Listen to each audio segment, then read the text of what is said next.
Beautiful creatures of this beautiful planet. What is up, down, and sideways? It's League Unlock. Eric here with Mark. Time for the... Listen, we got the 16 teams. This, as soon as Worlds is announced, which teams have qualified, it's immediately everyone, oh, what are your Pickems? Let's see who's going to win. Who's going to win the whole event? We got to wait until the groups are... I need all 4 teams. I'm not doing Pickems when there's 3 teams, but there are 4 teams in every group now, so it is time to make our predictions. Yep, Pickems time has arrived. You got everybody slotted into their groups. We've already done a bit of discussion, a bit of preview, talking about who was slotted in when there was the 3 teams, and then talking about the potential, the possibility of how you fill out the groups and what you wanted. You know, how do you make a group tougher? How do you make it easy? What's it gonna be? What is your dream spot for each region to slot in? Well, it's over. There's no more debating. There's no more talking about it. We got the list. We know where they're going. We know where the groups are, and we've made our choices. Time to get through it. And it's a fine balancing act when you're doing pick'ems, because obviously you pick favorites across the board. You're not going to be right. That's just not how these world championships work. There's always at least one minefield that you have to get through, and sometimes there's a mine in every single group. So it's a balancing act between, just logic and then trying to step into the future and thinking, what are all the bad things that could go wrong in this group and who would jump on that opportunity? It's tricky stuff, man. It's tricky. Hey, man, there's 2 things going on. One, that'd be boring. If we just pick the most logical, smart choices here, it'd be boring. It'd be no excitement, no spice to the show. That's not what anybody wants, let alone ourselves. And when you're talking as well about these, making an upset happen, it happens every year at Worlds. There's someone that doesn't live up to the hype, doesn't deliver on their performances that you've seen through the year. And then there's a squad or 2 that deliver extra, that make the surprise that you weren't thinking of. And that happens all the time in the group stage. Never goes down just like everybody planned. So you got to make sure you throw a little couple of wrenches in there, a little bit of spice. But these pick'ems are going to be pretty fun to talk about. And remember, this is the most stacked world championship. You look at every single group. Yeah, some are easier or harder than others, but there's no group that you're looking at like, what a joke. That there's no team that I can confidently look at and say, I would be shocked if they won a game. We've had that in past world championships, not this year. And that's the exciting thing, is when you look at a lot of these groups, even ranging, from the groups that people might think would be weaker to the stronger ones, you've got so many things going on. And I think that the best example of what you have this year is Group C. It's that it's not a group of death, right? You wouldn't categorize it in previous years and some of the ones that you've seen before. This isn't a death group, but this is a highly competitive group. This is going to be a group where anyone can get out. Every team should be never counted out on being able to pull off an upset, even if they're falling behind in the group rankings and things of that sort. Absolutely, this is going to be a competitive world championship, and you better be ready for the unexpected to happen. Let's dive into these groups. We're going to do a pick'em for both of us. Mark and I each have our own separate picks that we have. So there's differences in every group, some bigger than others, obviously. Starting with Group A, which, of course, dubbed the Group of Life, is probably the easiest group, but still, it's not a gimme group. There are still, you might even talk about Machi potentially being able to sneak into the set. That's the most far-fetched thing of the tournament, probably. But the only difference between Mark and I's is who's finishing in the top spot. We both have G2 and Suning getting out. I got Suning in at number 1 just because this iteration of G2 in 2020, I have less faith in a best-of-1 scenario. They seem much better in best-of series, which means I got him second. And you know what? It's going to sound stupid, but hear me out, guys.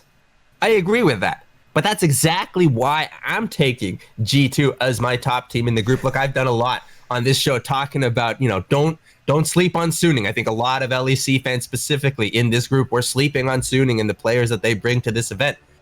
But at the same time, even with those slip-ups, even with this year not being as dominant a year as you would have liked from this G2 roster, what did you see this year more than anything that was so clear was the performance of Caps, the individual player. Yes, we can talk about Wonder playing great as of late and all these other things with G2.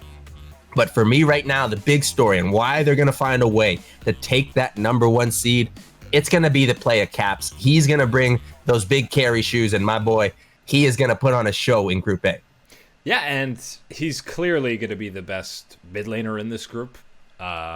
I mean, Angel and Jensen were both really good domestically, but Caps, of course, was at another level. And for Team Liquid, I mean, there's a chance, absolutely, that they can, I don't see Team Liquid getting that top spot, but if there is some kind of, I mean, it's really just one win against G2 and or Suning, depending on how, of course, it all plays out. But I think they need one win against the top two to really have a chance at finishing and getting out of groups. It's not out of the question, and it's the best group you could hope for as a third seed from North America.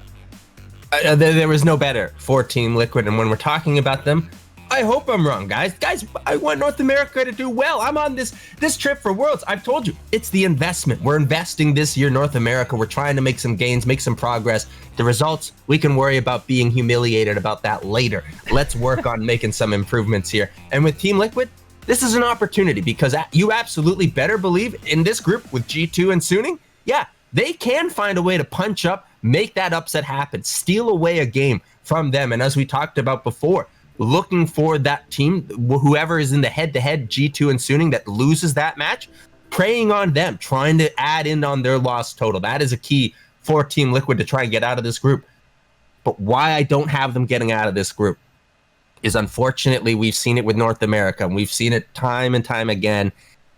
You get the big fish, but it's that little fish that comes back to bite you. Machi! And that's what's going to happen here, my man. Team Liquid are going to find a way to punch up, rise to the occasion, and get a victory against one of the top two teams in this group. But unfortunately, there's going to be a slip-up some way or another, and that slip-up for me, it's happening against Machi, and that's going to drag them back down into that third spot.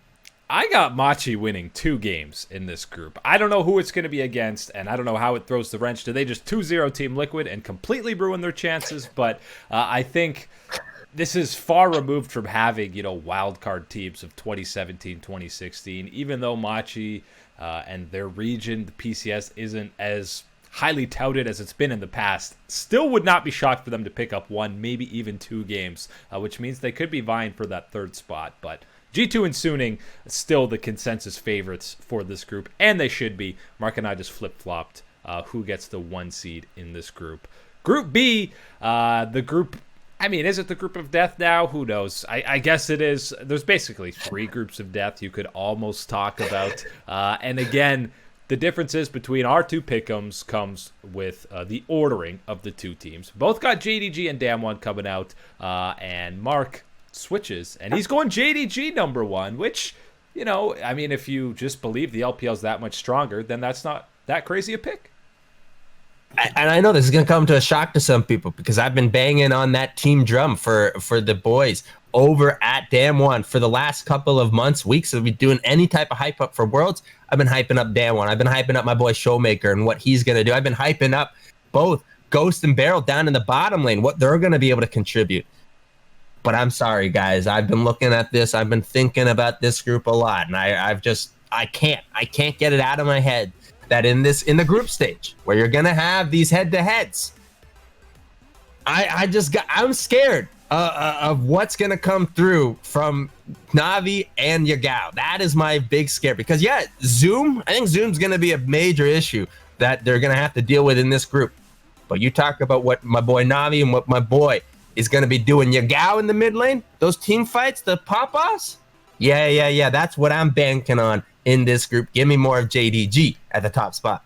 The only way I don't see Damwon, if Damwon performs like they did in the LCK, I think they're easy lock for that first seed. The only way is if they do underperform, but we're not talking about they're not rookies anymore. They have a world championship run under their belt, which, by the way, they finished first in that group with IG and Team Liquid last year. So I don't see Damwon slipping up to the group stage. To be honest, maybe they do in the knockout rounds in a best-of series. That's more where I'm concerned. I see G2. I'm concerned more of best of ones than best of. It's the opposite for Damwon. I'm not too worried about them in the group stage. When those best of 5s roll around, then things get a little bit suspect. But I think if you're picking either of those 2, Not in your top two? Well, okay, then you got some spicy picks. Then you got you're being extremely bold at that point if you're not having either one of those two in your top. As you said, I think the best of Damn One absolutely brings in strength in a best of one situation. But what I'm banking on here is that obviously I'm banking on JDG getting that advantage, getting those wins against Damn One in this group stage. And then, of course, Damn One getting out, though, and then growing. This is that learning stage that they're going to have. They're going to have one little slip up. You're going to have that. You're going to take a punch in this fight. Damn One's going to get right back up. They're going to keep rolling on in this world, but they're going to take some lessons from what JDG's about to teach them in this group stage. And we both have Rogue third also, and it's tough. PSG, they looked so good in play-ins. I don't even know. Their roster, they can have River and Tank back. I might not start them. I know obviously they're going to. They earned their spot at Worlds. Of course, they deserve to play as well. But they honestly might not even look as good as they did in the play-in stage. So they're so impossible to gauge how they'll actually perform in this group. Even with Kongyu and Uniboy, I don't know if I could put them anywhere else in this group. And that's not meant to be a negative thing for them. It's more meant to actually talk about the strength and, as we talked about, the depth of this in this group that you can have as a rogue squad finishing in a solid third. And then again, the two titans that you have at the very top with JDG and Damn One, there's no budging for me. And even if you're thinking about all the positives that you saw from PSG in that play-in stage and talking about whether even if it's the lineup from that play-in stage or not, I just don't think it's going to be enough. And I can't take that risk on putting them anywhere else. Yeah, and just the bottom of this group, like in terms of talent level, is relatively high. Like Rogue and PSG are both really solid teams. I think in other groups, they'd really be competing for that second spot. But Damn One, what are you going to do, man? Yeah, you better believe at the very least, don't sleep on the games that PSG is going to have in this group. That's absolutely something I want to say, because even if you're thinking, okay, 20, 40 minutes, however long it's going to take, they're going to lose. Sure, you can add that into your mindset heading into those games to watch it. But I promise you, there are going to be ways to be competitive. There's going to be flashy plays. There's going to be exciting things coming through when the PSG boys hit the Rift. You better think that, you know what? Hey, I want to see that up against JDG. I want to see that up against a Damn One. And if you're an LEC fan, getting exposed to that level of play, those ideas can be something really exciting for a squad like Rogue, and how traditional that they have looked at times. This can be a good learning experience to take from. I'm pretty confident there's not going to be any resident sleepers in the chat when Group B is on the Rift with any of these squads. Group C is the most difficult pick'em group by far. I think the only thing that would surprise me in this group, and you can put the ordering any way you want, the only thing that I'd actually be surprised by is if Gen G didn't finish top 2. Even second, I wouldn't be shocked. That's the only thing where I'd be like, wow, Gen G didn't get out of this group. Anything else, any of the other 3 teams in second or first, I'd be like, yeah, I believe that. Sure. And to be honest, it's so close. I might consider the thing that would be like in the running in this group to be that type of shocking now, and this would be crazy to say at the beginning, is LGD getting that top spot. Because what we saw in the play-ins now, you're not really thinking of them as one of these ones that's going to fight and be able to snag that top spot in this group, even thinking about how much fighting and the win trading that's going to happen in this group, given how competitive it's going to be. Yeah, there's a lot going on, and you better believe that, yes, Gen G are the favorites to get that top spot. But that top spot's not safe, my man. This is going to be a group where both spots, first and second, are absolutely up for grabs, and it's going to be all about what you bring to the table in the first week and how, and the firepower that you jump out with, and at the same time, with a TSM, with a double lip, and the history of 3 wins and needing that 4th win to get by. You're going to have to deliver week 2. So it's not just about firepower week 1. It's going to be about the adaptations in week 2. And how do you respond to everybody else's adaptations? If you're writing the script and you're Riot, of course, the way you end this group is Fnatic, TSM, both 3-3. They go to a tiebreaker, and Fnatic wins. And that's the scenario that's in my head, which is why I got Fnatic second ahead of TSM. But, I mean, that's what you want, the EU NA special. We both have Gen G number 1. And a lot of people have talked self-made and said he's the best jungler in this group. And, I mean, with how Peanut played in play-ins, Okay, maybe you can see that argument, but he is one of the main reasons why I have Fnatic number 2. But even if you're saying Selfmade is better than Clit, which I might give you coming into this event, that's fine. How about BDD and Ruler? I can't see not putting Gen.G first here. Just they were even more consistent. A lot of people thought they were better than DRX, even though they lost that series. There was the insane pause where they had to play on a different patch. Given normal circumstance, people think Gen.G would have won that series. So yes, they're the 3rd seed, but they're basically a 2B coming over from the LCK, which is why we got them number 1. You got TSM 2nd, though. Mark believes in North America. It's time. Believe is a little bit stronger than a word that I would choose to go with how I came to this decision. Look, when you're looking at this group and how things are going to be going about, I'm still banking on Broken Blade delivering. Yes, we've talked about Broken Blade and Speaka. This is their first time at Worlds, and again, investing in North America, investing in this TSM lineup, specifically investing in the jungler position with some stability long term, hopefully here. That's what we're going for. And yes, even with that considered, there still should be some expectations on getting some results and delivering some level of performance. And in this group and what you have in front of you, and yes, even considering that there's going to be Ornn, Urgot, Sion, these type of champions, you're going to have to work 1 or 2 of them into the ban phase as well and open some other things up.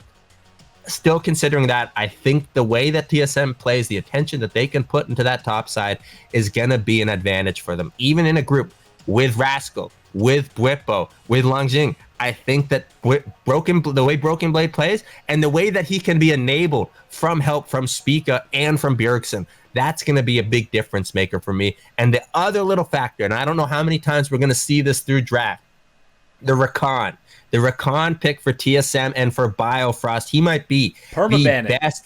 He's going to be I'm pretty sure he's going to be the best Rakan in this group. You can talk about his level of play. You can talk about the other champions, sure, and that could be a different debate. But as far as Rakan goes, TSM's got the king of Rakan in this group. Keep that away from Biofrost or else you're going to be in trouble. And it is going to be myself coming through with the prediction of TSM getting that 4th win and booking that trip into quarters. I think having the youth of Broken Blade and Speaka is going to be huge for TSM just because they're not beaten down by previous world championships that Bjergsen, Doublelift, and Biofrost have all experienced, failing to get out of groups, the incredible backlash from the community.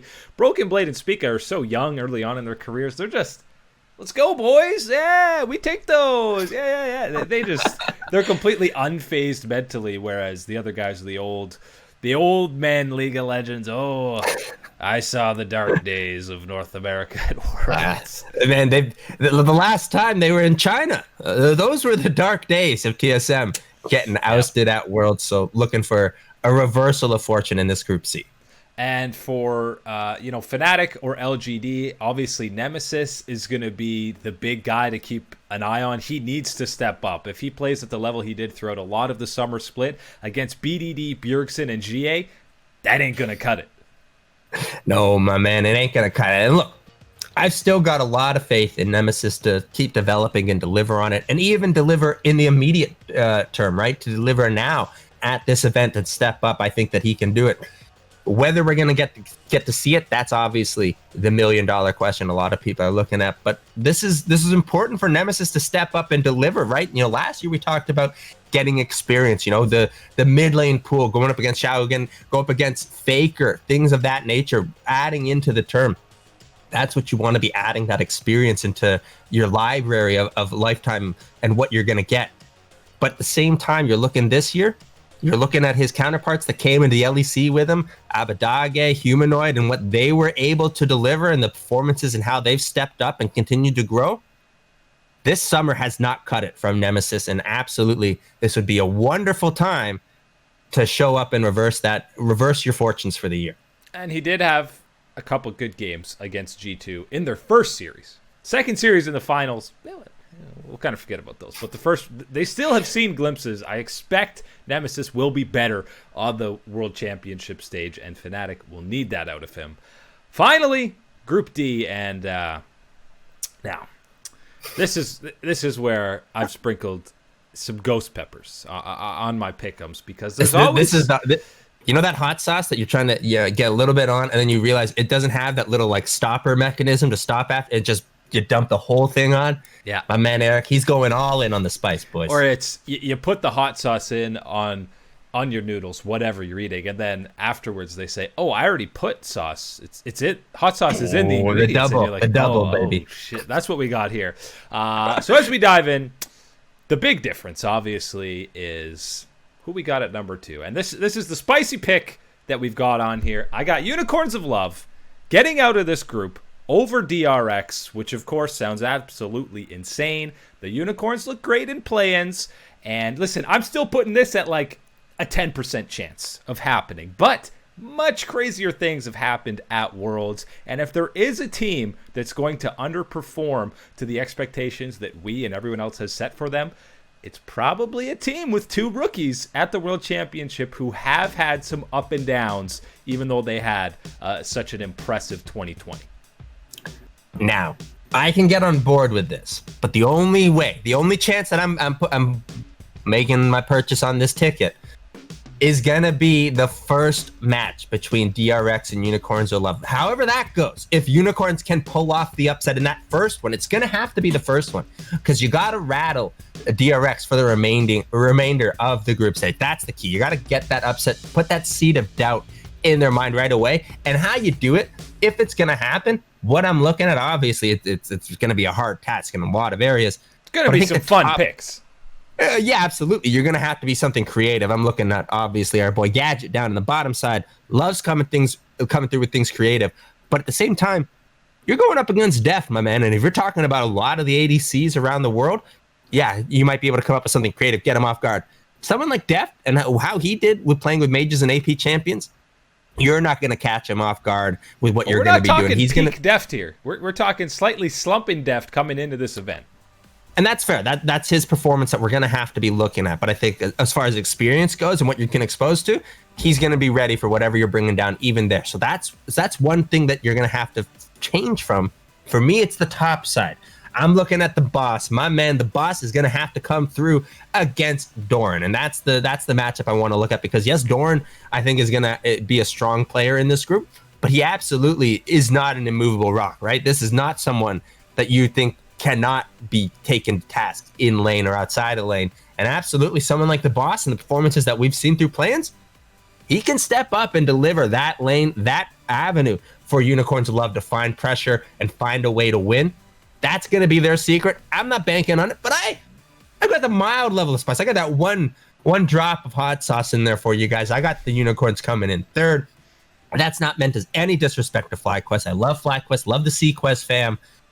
But look, you're going to drop a game to the Unicorns of Love, and I think they're just going to find a way to get whatever tie-breaking situation. You're going to have Unicorns above FlyQuest in there. And this is not meant to be disrespect. You should just, anyone looking at Group B, all 4 teams in there, happiness. You made it to Worlds. You did your best. You're going to put on a bit of a show. And even if you're the ones leaving, you're going to be leaving with some experience and some learning stuff for next time. And it's similar in this group where everyone is still good, and I wouldn't be shocked. I'd be a little more shocked in this group than others if, FlyQuest are taking games off TES or DRX or Unicorns. Like, the upset potential is still there in this group. That being said, we both have top eSports, both pretty comfortable them coming in as that number 1 seed. I'm talking 5-1, no worse than that. When you're talking about, DRX having the possibility of being a bit shaky, people talking about the series they had against Gen G and how, bad they looked before this 3-hour pause that you had in the series and being able to regroup and whatnot. Yeah, absolutely. That's not the same type of situation and conversation that you can have about top esports. Top, you fit into this very small category of pretty much top JDG and Damwon of the 3 that you can have the utmost confidence in and highly elite level of play coming through. You're going to see it all throughout everything in this group, but you got 2 really important things to watch. And look, there's a lot of great names on top esports, but obviously the mid lane. Knight against Chovy, against Power of Evil, against Nomads. Man, you can't get much better than that. You're going to have some spicy picks. You're going to have some kills coming through. You're going to have some 1v1s going on in the mid lane. That is going to be an exciting mid lane group in Group B, and it's going to be spicy. And the second one to watch is down in that bottom lane, because yes, other Group C, you got an impressive list of some of the most veteran ADCs that we've ever seen. But when you're looking at this group, it's about the bottom lane duos combined, because not only you bring in Jackie Love into this one, but my man, you got a lot of work to go through when you got Ignar engaging on you and what he's going to be able to do, even for FlyQuest. It is going to be spicy all over. Group B, it's the battle of the junglers with Kanavi and Canyon. Group D absolutely is the best mid lane matchups across the board. Group C, I guess you could talk 80 carries with Reckless, Ruler, Doublelift, and Kramer. They're all veterans. Group C is just overall quality. You got a lot of quality and a lot of roles, but you got a couple of shakeups and everything in there as well. They don't have the overall tournament favorite or any one of them in there, but they all have, really capable teams, and at least 3 teams that might deserve a quarterfinal spot, which, makes it spicy in its own right. But, oh man, again, if play-ins were setting the standard for this World Championship, I can't imagine what this group stage is going to look like, man. Oh, it's going to be a hell of a lot of fun. And one of my things I want to say is very important here, and it's not to be cautious here. I want everyone to be having a lot of fun with these pick-ins, right? And the play-ins and the group stage and what we're going to be getting. Because when you look at these, sometimes people look at, man, you know what? My favorite team, they didn't pick them. Or, you know what? I got to pick my favorite team. All these type of things, right? This is for fun, guys. This is all meant to be good and celebrating of what's going on. And it's not meant to be, man, screw Team Liquid. North America sucks. I'm slotting them third. My man, I hope to heck that I'm wrong and Team Liquid get out as number 1 in that group. I would love to see that more than anything. But our job is a bit of a prediction, bit of some entertainment and analysis here for you guys. I can't be giving you Team Liquid number 1. Love to see it. Can't give it number 1. These rankings were a lot of fun to do, guys. Have some fun with it, but let's keep it simple. And we'll see you guys back in the comments of this video when Unicorns finish second in Group D. Hey, when we're celebrating with our Unicorns of Love skins, my boys, it's going to feel good. It's going to feel real good. That's it today for League Unlocked. Saturday World Action gets started. Unfortunately, we're not going to be here till Monday to recap all that action, but we'll be here throughout Worlds giving you highlights and recaps and everything. Thank you guys so much for hanging out and watching, and we'll catch you guys and gals on the Flippity Flop.